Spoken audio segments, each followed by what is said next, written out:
Just 5 days after surviving an assassination attempt, Donald Trump has arrived at the Republican National Convention. He will be addressing it to accept his party's presidential nomination in a speech designed to unify his party and the nation. The 78-year-old will address the Republican National Convention in Milwaukee, hoping to build momentum towards a November victory over U.S. President Joe Biden. Trump's speech will mark the climax and conclusion of a massive 4-day Republican rally that drew thousands of conservative activists and elected officials to swing state Wisconsin. Apart from Trump, the most prominent speakers at the fourth day will be former Fox News host Tucker Carlson, a wrestling icon Hulk Hogan, and Ultimate Fighting Championship President Dana White. Trump appeared each of the first 3 days with a white bandage on his ear covering a wound he sustained in the Saturday shooting. Some of his supporters have started sporting their own bandages on the convention floor. So far, the convention has showcased a Republican Party reshaped by Trump since he shocked the GOP establishment and won over the party's grassroots on his way to the party's 2016 nomination. Trump's rivals have almost vanquished, which includes Senator Ted Cruz of Texas and Marco Rubio of Florida, former UN Ambassador Nikki Haley, and Florida Governor Ron DeSantis.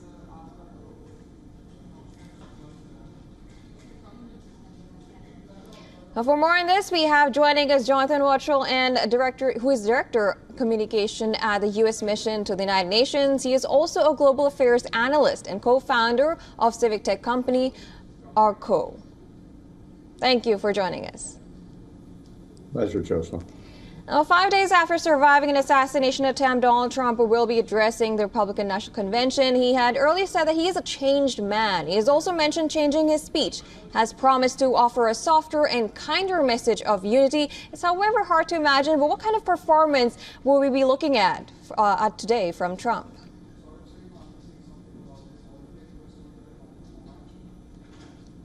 Yeah, I mean, definitely we may see a more subdued former President Trump in his speech this evening here in Milwaukee, or we very well could see the bombastic, very lively Trump that may come out. You know, this speech, of course, will be put into a teleprompter, so there isn't going to be extremist speaking going on here. He will be reading, but, as had happened during his presidency, and of course, when he's on the campaign trail, he does deviate from the written text that he has in his prompter. So there are expectations that this will be very different from other speeches that we've heard from the president, and something that would sort of point at almost a remake of the leader, in which the past 4 years of presidency would be looked upon as an era of great achievement in his estimation, and a look ahead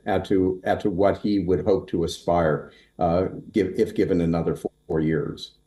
Right. Now, previously he talked about bringing unity. Now, from Donald Trump's perspective, what does unity mean, and what does he seem to present to the Republicans? Well, on the campaign trail, we have not seen anything that speaks of unity. It's more about taking shots at the President Biden's administration and trying to make the case that all the failures of that administration would be overtaken, and that the country would be put on a path toward greater prosperity and more accountability, among all the litany of other complaints that the Trump team has about President Biden, and what we've been hearing echoed by one speaker after another here at the convention in Wisconsin. Right. Now, while the Republicans are set to emerge from their convention more united than in recent memory, Democrats seem to be divided about whether Biden should continue to lead the ticket. What are your perspectives?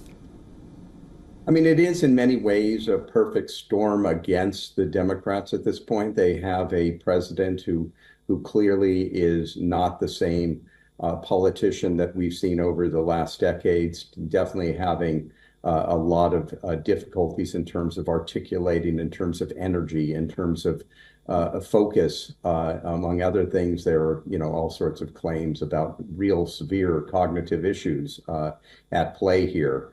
I'm not going to weigh in on that, but certainly he is the president of the United States, though we're not seeing him because he's isolated because he contracted COVID. Certainly a very different figure from the man I watched over the last decades as an American citizen, and his prominence within the Senate, and then eventually vice president under President Obama, and then eventually clinching the presidency against Donald Trump. We're looking at 4 years on from that period, and clearly a different figure from the man who was running 4 years ago.